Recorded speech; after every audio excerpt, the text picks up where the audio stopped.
This morning, my nephew asked me what I was meditating on from the Bible, where my thoughts were, and what philosophy I am entertaining, as I often share that I believe in God completely, A, B, but there's also the philosophical aspect of what comes in the Bible. And there's so many things that the Bible, subjects that the Bible deal with, from psychology, philosophy, repeating myself, and all the different social discipline.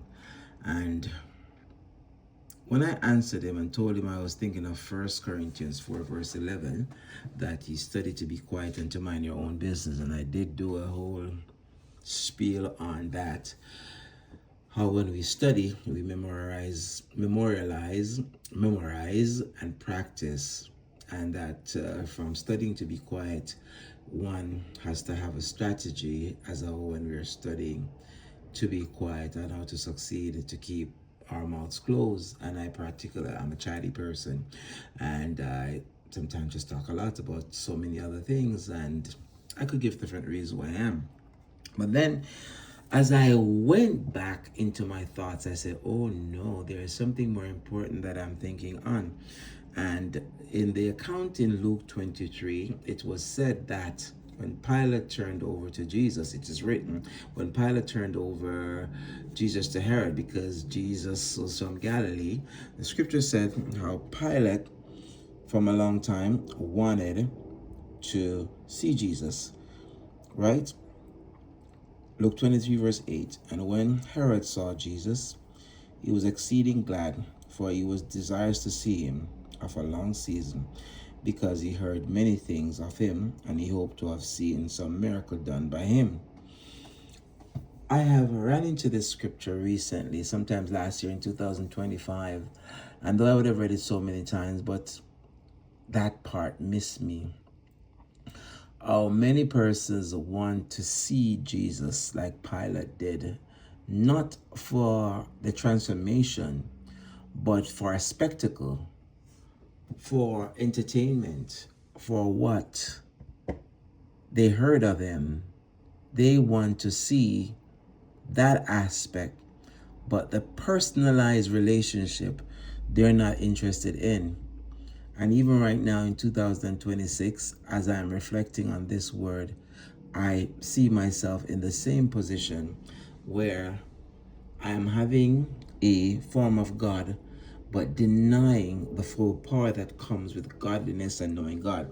And that's actually what I was thinking on as well. And I didn't get the chance to share this with my nephew. Then my mind ran quickly to the other scripture first, Samuel 4.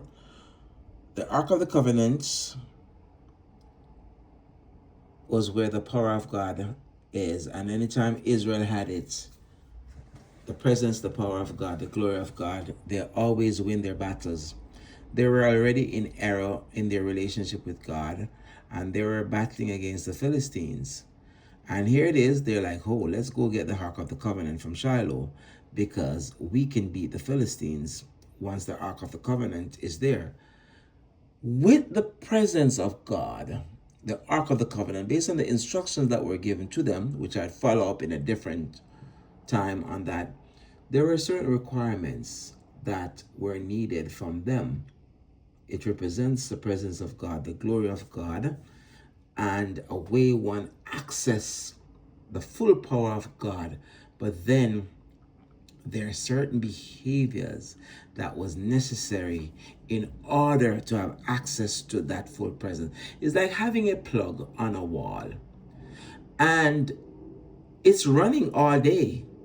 But if you don't plug whatever you need inside of it, you will not have access. The power will be present, but it will not be downloaded into getting to use to do whatever you want to do. And again, I reflect my own life that sometimes I want God to do all these things. Work a miracle, help me pay my mortgage, give me another testimony of how He allowed me to buy a house without having any money, help me to repay all these loans. But then when it comes on to how I allow the power to saturate my life by plugging in. Peter says in 2 Peter 1, add to your faith the profession of what you believe, the credence of what you believe, your allegiance, virtue, which is a mixture of godliness and our own behavior.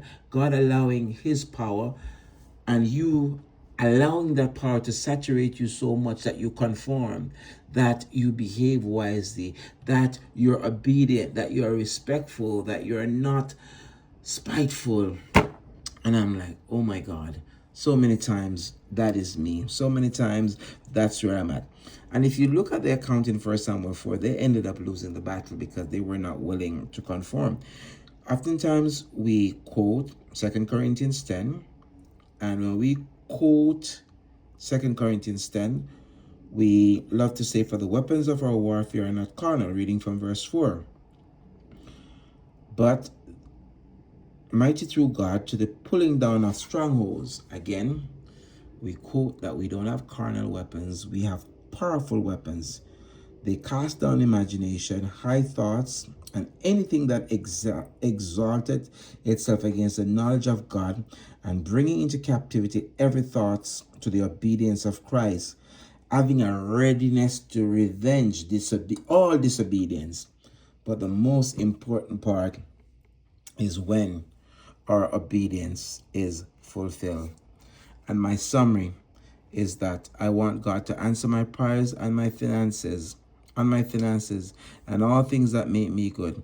I want to see his power and display as a spectacle, for a talking point, to brag about his favor and speak to, but not allowing my heart to be transformed by that same power. When I look at myself and how much I need that power to be transformed, how much I need that power to transform me and to be transformed, I realize I have a far way to go, because I need him to settle my lust, my envy, my lack of faith, my strife, my debate, my impatience, my vengeance, and to cultivate my virtue on complete reliance on God.